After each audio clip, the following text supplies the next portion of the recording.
第3日啦，我哋先去大洋絲業帶大家親身感受蘇杭絲綢嘅魅力，而且每一位團友，我哋都會送一份好精美嘅絲巾俾佢哋，帶翻屋企做個手信。參觀完絲業，我哋就帶團友去朴縣時尚古鎮，呢一個係京杭大運河出嘉興市區後流經嘅第一個古鎮啊，既有古色古香嘅韻味，又有時尚嘅氣息，行下古街，吹下河風，好舒服。中午食一餐飯，專門安排咗仿古送宴，食飽午飯，我哋就出發去西湖景區啦。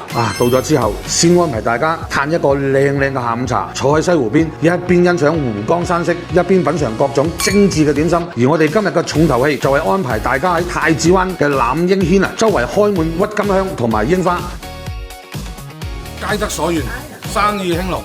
兩樣都靚。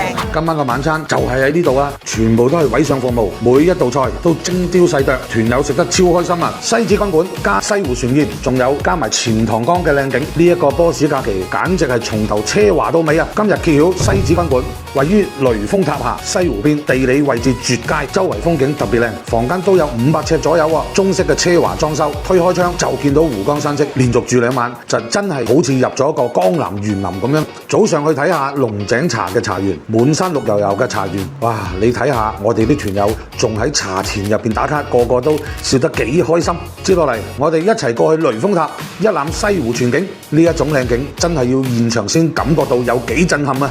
呢個係我哋美味假期特意安排，唔使行咁遠，唔使同人逼，直接就喺酒店入邊有個專屬碼頭嗰度上船，獨立包豪華古典觀光船，仲有靚女演奏江南小調。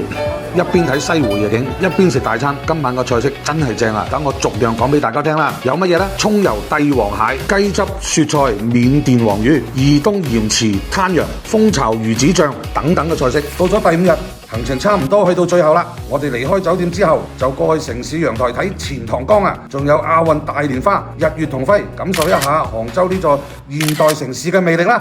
去機場之前，先食個中午餐，過嚟中國杭幫菜博物館，品嘗一下我哋經典嘅杭州特色。